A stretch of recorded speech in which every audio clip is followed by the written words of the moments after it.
part 2 of our adoption series. Chad Goller-Sojourner grew up and comfortable in his own black skin.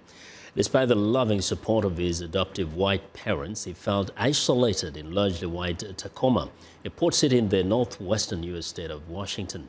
But he used that sense of alienation as a tool to build a healthy racial identity, both in coaching other transracial adoptive families and in his performance art. For VOA producer Claire Laurin-Joubert, Heidi Adams-Fitzpatrick narrates. Chad Goller-Sojourner was adopted at 13 months by a family in Tacoma in the northwestern U.S. state of Washington. His parents are white. He, his brother and sister are not. He felt a big disconnect between his white upbringing and how he felt perceived by others. I was this black boy who didn't want to be black. From an identity standpoint, I identified with the people around me. You know, with transracial adoptees, your first identification is that of your surroundings. Black people scared me. And since I wasn't a fan of being scared, I would do my best to avoid them at all times possible. Chad's show makes it clear that he wasn't comfortable in exclusively white or black worlds. Now 46, he has turned that discomfort into performance art. I would be shy of 25 before I could hear rap music and not think something bad was about to go down. After years of grappling with identity issues and stigma, Chad decided to become a coach for transracial adoptive families. I firmly believe that as transracial parents, that they have a duty to prepare their child not just for the world they live in, but most importantly for the world that they'll age into.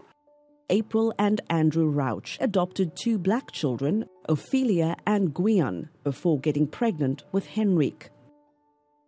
I thought that we were prepared to parent children of color, but I remember that the very first thing that really rocked our world was Trayvon Martin.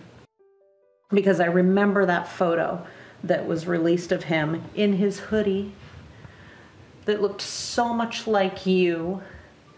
And we took you kids to the march here in Seattle. And that just rocked my world. That could have been you guys.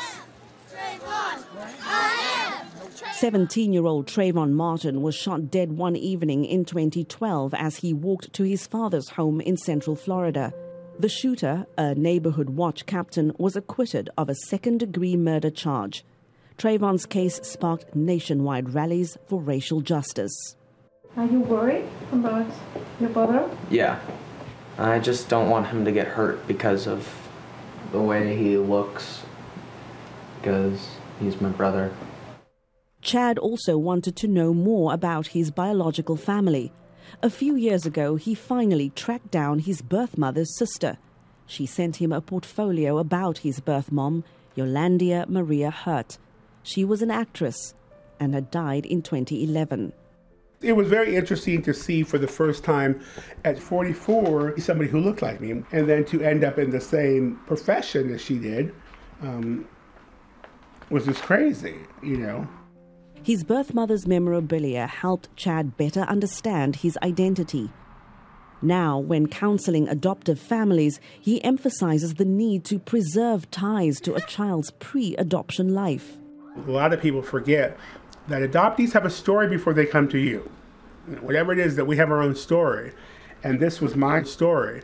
To know that I could run my fingers over here, and although she's deceased, I'm actually touching my mother, not metaphorically, but really.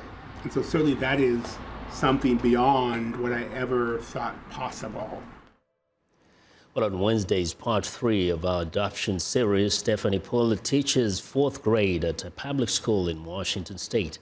Since adopting 3 black children, the white suburban mom has learned some uncomfortable lessons about how race affects perceptions of a student's behavior or academic performance.